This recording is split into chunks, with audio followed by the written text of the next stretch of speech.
ब्रह्मांड बहुत बड़ा और रहस्यमयी है। इसमें अरबों गैलेक्सी हैं और हर गैलेक्सी में अरबों तारे हैं। सोचो भी कितना अजीब है, यह सब कुछ नहीं से बना है। ब्रह्मांड से पहले ना समय था, ना जगह, ना कोई चीज। फिर लगभग 13.8 अरब साल पहले कुछ अद्भुत हुआ। ब्रह्मांड एक धमाके से वजूद में आया, जिसे हम बिग बैंग कहते हैं। एक सेकंड के एक छोटे से हिस्से में ब्रह्मांड एक परमाणु से भी छोटे से एक बहुत ही गर्म और घने अवस्था में आ गया। तब से यह फैलता और ठंडा होता जा रहा है। आप सबसे छोटी चीज के बारे में सोचो, फिर उससे भी छोटी चीज के बारे में सोचने की कोशिश करो। यह कल्पना करना कठिन हो सकता है, लेकिन यह हमें ब्रह्मांड की शुरुआत को समझने में मदद करता है। शुरुआत में ब्रह्मांड इतना ही छोटा था। यह एक बिंदु के रूप में था, जिसे हम सिंगुलैरिटी कहते हैं। यह बिंदु अनंत घनत्व और तापमान से भरा हुआ था। बिग बैंग अंतरिक्ष में कोई धमाका नहीं था, यह खुद अंतरिक्ष का विस्तार था। यह एक विशाल विस्फोट की तरह नहीं था, बल्कि एक अचानक और तीव्र विस्तार था। इसे समझना बहुत मुश्किल है। यह अवधारणा इतनी जटिल है कि इसे समझने के लिए हमें गहरे वैज्ञानिक ज्ञान की आवश्यकता होती है। जैसे जैसे ब्रह्मांड फैलता गया, यह ठंडा होता गया। यह ठंडा होना एक महत्वपूर्ण प्रक्रिया थी, जिसने ब्रह्मांड के विकास को संभव बनाया। इस ठंडेपन ने ऊर्जा को पदार्थ में बदलने दिया, जिससे आज हम जो कुछ भी देखते हैं उसकी बुनियाद बनी। यह प्रक्रिया धीरे धीरे हुई, लेकिन इसके परिणाम स्वरूप ब्रह्मांड में पदार्थ का निर्माण हुआ।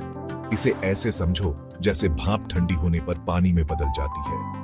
जैसे भाप ठंडी होकर पानी की बूंदों में बदल जाती है, वैसे ही ऊर्जा ठंडी होकर पदार्थ में बदल गई। इस प्रक्रिया से प्रोटॉन, न्यूट्रॉन और इलेक्ट्रॉन बने। ये मूलभूत कण हैं जो सभी पदार्थों की नींव रखते हैं। ये कण परमाणु बनाते हैं।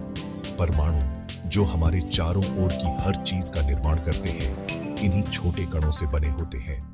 इस प्रकार ब्रह्मांड की शुरुआत से लेकर आज तक की यात्रा में इन छोटे कणों ने एक महत्वपूर्ण भूमिका निभाई है। लाखों सालों में गुरुत्वाकर्षण ने इन कणों को एक साथ खींच लिया। हाइड्रोजन और हीलियम गैस के विशाल बादल बनने लगे।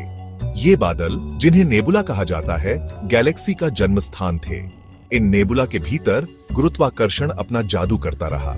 नेबुला के भीतर घने क्षेत्र अपने ही गुरुत्वाकर्षण के तहत ढह गए। जैसे जैसे वे ढहते गए, वे तेजी से घूमते गए, जिससे गैस और धूल की घूमती हुई डिस्क बन गई। ये डिस्क अंततः गैलेक्सी बन गई। तारों, गैस, धूल और ग्रहों का विशाल संग्रह। इन ढहते हुए बादलों के अंदर कुछ अद्भुत हुआ। केंद्र का दबाव और तापमान इतना तीव्र हो गया कि हाइड्रोजन परमाणु आपस में जुड़ने लगे। इस संलयन से भारी मात्रा में ऊर्जा निकली और एक तारे का जन्म हुआ। तारे ब्रह्मांडीय इंजन हैं, जो जीवन के लिए आवश्यक तत्वों का निर्माण करते हैं। तारों के भीतर परमाणु संलयन की प्रक्रिया कार्बन, ऑक्सीजन और लोहे जैसे भारी तत्वों का निर्माण करती है। तारों के बिना हमारा ब्रह्मांड बहुत अलग जगह होता। भाग 5। गुरुत्वाकर्षण का नृत्य। ग्रह आकार लेते हैं। जैसे ही तारे बने, वे बची हुई गैस और धूल से घिरे हुए थे। यह गैस और धूल का बादल, जिसे नेबुला कहा जाता है, ब्रह्मांड के निर्माण के समय से ही मौजूद था। नेबुला में गुरुत्वाकर्षण बल के कारण यह पदार्थ धीरे धीरे एक साथ आने लगा और एक घने केंद्र का निर्माण किया। नवजात तारे के चारों ओर घूमता हुआ यह पदार्थ गुरुत्वाकर्षण के कारण एक साथ जमा होने लगा। इस प्रक्रिया में पदार्थ के छोटे छोटे कण आपस में टकराने लगे और बड़े बड़े पिंडों का निर्माण करने लगे। यह प्रक्रिया लाखों वर्षों तक चलती रही। लाखों वर्षों में ये झुरमुट बड़े होते गए, जिससे ग्रह, चंद्रमा, क्षुद्र ग्रह और धूमकेतु बने। इन पिंडों के आपस में टकराने और जुड़ने से ग्रहों का निर्माण हुआ। कुछ पिंड इतने बड़े हो गए कि उन्होंने अपने चारों ओर के छोटे पिंडों को अपनी ओर खींच लिया और इस प्रकार ग्रहों का आकार लेने लगा। हमारा अपना सौर मंडल इसी तरह लगभग 4.6 अरब साल पहले बना था। प्रारंभिक सौर मंडल में सूर्य के चारों ओर एक प्रोटोप्लैनेटरी डिस्क थी, जिसमें गैस और धूल के कण शामिल थे। इस डिस्क में पदार्थ के कण आपस में टकराकर जुड़ने लगे और धीरे धीरे ग्रहों का निर्माण हुआ। गैस और धूल का एक विशाल बादल ढह गया, जिससे हमारे सूर्य का जन्म हुआ।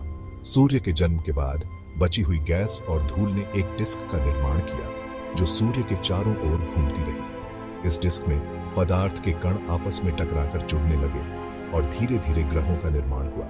बचे हुए पदार्थ ने ग्रहों का निर्माण किया, जिसमें हमारी अपनी पृथ्वी भी शामिल है।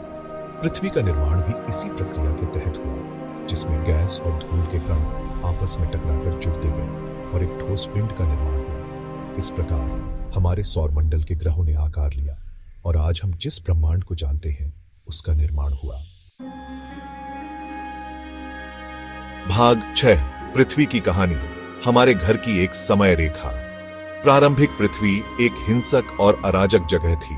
इस पर लगातार क्षुद्र ग्रहों और धूमकेतुओं की बमबारी होती रही। ज्वालामुखी फटते रहे, जिससे लावा और गैसें वातावरण में फैलती रही। समय के साथ पृथ्वी ठंडी हो गई और एक ठोस सतह बन गई। ज्वालामुखियों से निकली जल वाष्प संघनित होकर महासागरों का निर्माण करती है। वातावरण जो कभी जहरीला था, धीरे धीरे उस सांस लेने योग्य हवा में बदल गया जो आज हमारे पास है। यह परिवर्तन जीवन के उदय के लिए महत्वपूर्ण था। भाग 7, जीवन का चमत्कार, एक नाजुक संतुलन। पृथ्वी पर जीवन की सटीक उत्पत्ति एक रहस्य बनी हुई है। हालांकि हम जानते हैं कि लगभग 3.5 अरब साल पहले पृथ्वी के महासागरों में पहले एकल कोशिका वाले जीव प्रकट हुए थे। ये सरल जीवन रूप आज पृथ्वी पर सभी जीवन के पूर्वज थे। पृथ्वी पर जीवन हमारे ग्रह पर परिस्थितियों के नाजुक संतुलन का प्रमाण है। सूर्य से सही दूरी, तरल पानी की उपस्थिति और एक सुरक्षात्मक वातावरण, सभी ने जीवन के विकास और विकास में महत्वपूर्ण भूमिका निभाई। भाग 8, क्या हम अकेले हैं? यह सवाल सदियों से मानवता को परेशान कर रहा है। क्या हम इस विशाल ब्रह्मांड में अकेले हैं या कहीं और भी जीवन के रूप हो सकते हैं? पृथ्वी से परे जीवन की खोज एक रोमांचक और जटिल यात्रा है। वैज्ञानिकों ने दूरबीनों और अंतरिक्ष यानों का उपयोग करके ब्रह्मांड के दूरस्थ कोनों की जांच की है। ब्रह्मांड विशाल है और हमारा ग्रह एक औसत तारे की परिक्रमा करने वाला एक छोटा सा संसार है। हमारी आकाशगंगा में ही अरबों तारे हैं और प्रत्येक तारे के चारों ओर ग्रह हो सकते हैं। क्या यह संभव है कि जीवन के अन्य रूप वहां मौजूद हों? वैज्ञानिकों का मानना है कि यदि जीवन पृथ्वी पर उत्पन्न हो सकता है तो यह अन्यत्र भी संभव हो सकता है। अलौकिक जीवन की खोज आज विज्ञान में सबसे रोमांचक सीमाओं में से एक है। वैज्ञानिक विभिन्न ग्रहों और चंद्रमाओं पर जीवन के संकेतों की खोज कर रहे हैं। वैज्ञानिक हमारे सौर मंडल और उसके बाहर अन्य ग्रहों और चंद्रमाओं पर जीवन के संकेतों की खोज कर रहे हैं। मंगल ग्रह पर रोवर और यूरोपा के चारों ओर उपग्रह इस खोज में महत्वपूर्ण भूमिका निभा रहे हैं। वे पानी, कार्बनिक अणुओं और अन्य परिस्थितियों के प्रमाण की तलाश कर रहे हैं जो जीवन के लिए उपयुक्त हो सकते हैं। जैसा कि हम जानते हैं, पानी जीवन के लिए आवश्यक है और जहां भी पानी होता है वहां जीवन की संभावना होती है। वैज्ञानिकों ने मंगल और यूरोपा पर पानी के संकेत पाए हैं जो जीवन की संभावना को बढ़ाते हैं।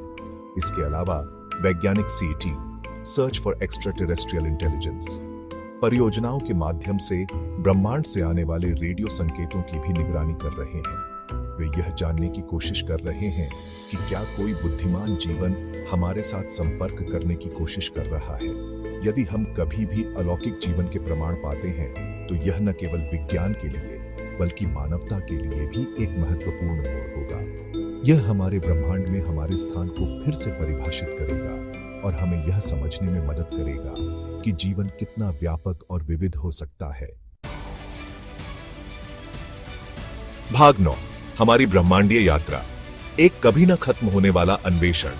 बिग बैंग से लेकर पृथ्वी के निर्माण और जीवन के उद्भव तक ब्रह्मांड निरंतर परिवर्तन और विकास की कहानी है। जैसे जैसे हम ब्रह्मांड का पता लगाना जारी रखते हैं, हम ब्रह्मांड में अपने स्थान की गहरी समझ प्राप्त करते हैं। खोज की यात्रा अभी खत्म नहीं हुई है।